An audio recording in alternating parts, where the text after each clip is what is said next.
sê dankie, Here, ek sê dankie, Here, ek sê dankie dat U ons opgetel het vanmôre, Here. Here, ek sê dankie, Here, dat U ons weer van die pad wys, Here. Die pad van ware liefde, Here. Here, ek dink vanmôre staan ons nie op 'n verkeerde pad vanmôre nie, Here. Here, mens kom na U toe nederig, Here. Here, ons kom vra vir krag en genade, Here. Here, ons weet vanmôre kom ons, Here, om U sterfte aan die kruis te vier vanmôre, Here. Here, dat U vir ons gesterf het, Here. Here, dat U ons kruis reeds betaal het vanmôre, Here. Here, aan die kruis, Here, bring hierdie diens voor U, Here. Here, maak dit moontlik, Here, U is ons diensleier, Here, ons apostel, Here. Here, trek om U volle wapenrusting aan, Here. Here, dat hy hierdie kar sal bestuur, Here. Here, dat hy hierdie tent sal bestuur, Here, soos U hom wil hê, Here. Nie soos die mens hom wil hê nie, Here. Here, hy is ons musikant, Here. Here, raak sy vingers aan, Here. Here, raak sy breins aan, Here. Here, dat hy sal luister na die wat moet gesing word vanmôre, Here. Here, ek bring hom voor U troon van genade, Here. Here, alles wat gaan gedoen word, Here, bring ek vanmôre voor U troon, Here. Here, ek sê reinig, Here. Reinig elke een van sy hoof tot sy tone, Here. Here, dat ons dit sal in liefde dien, Here, in Jesus' name. Amen en amen. Prys die naam van die Here. Ek gaan die president van ons kerk, amen, en ek oproep om hy verwelkom te doen. Prys die Here. Oh, halleluja. Amen. Kom ek van hierdie geleentheid gebruik maak om die Vader, die Seun, die Heilige Gees vanmôre in hierdie plek te verwelkom. Dan kom ek en ek wil vanmôre, halleluja, prys die naam. Amen. Amen. Ons gaan net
Kom ons doen gewoon die van welkom asseblief.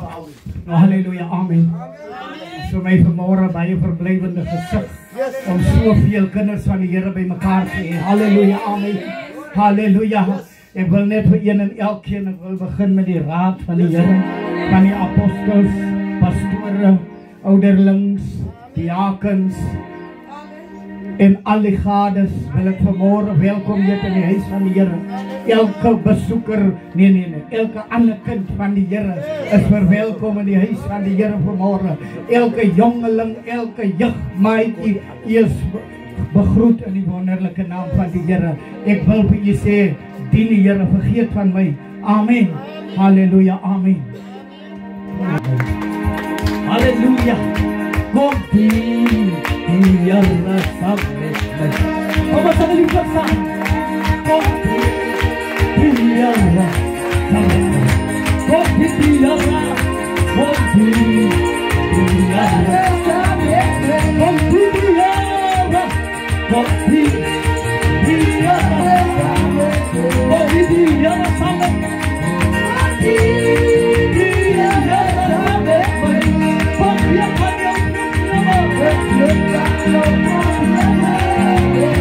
Hallelujah.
Ons gee die Here prys. Ons gee die Here prys. Mense. Het is lekker om die Here te dien. Glo iemand dit? Glo iemand dit? Prys die Here. Nou vandag onthou ons die gewig. Okay? Vandag onthou ons die gewig. Wat die Here op die kruis moes dra. Ons onthou niks alles nie, maar vandag onthou ons die gewig wat die Here op die kruis moet dra. En die lied sê mooi, dit was te wille van ons oortrede. Amen. Ons onthou die gewig wat die Here moes dra te wille van ons oortrede. Die Bybel sê geen sonde het hy gehad nie, maar hy het sonde op. Hy het sonde opgeneem. Amen. Ons gaan die Here lekker dien. Prys die Here. Ons gaan die Here lekker dien. Moenie worry nie, ek kan die stoele uithaal. Ek kan die stoele uit die kerk uithaal. Maar die Here gaan ons lekker dien. Prys Jesus. En die kamp daar doen ons. Amen. Ons maak die stof. Dis nou die stof. Prys die Here. Maar om stof hier. Amen. Kom ons prys my lieflike koor. Dan kom musikante. Daar is geen ander argument nie. Yes, Lord. Dat is beter om te bely. Dit was genoeg, Here, dat U moes hê. Daar aan die kruis vir jou en my. Geen ander argument nie. Dat is beter om te bely. Dit was genoeg, Here, dat U moes hê. Daar aan die kruis vir jou en my. Daar is geen ander argument nie. Dat is beter om te bely. Dit was genoeg, Here, dat U moes hê.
Hurry up,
Kutima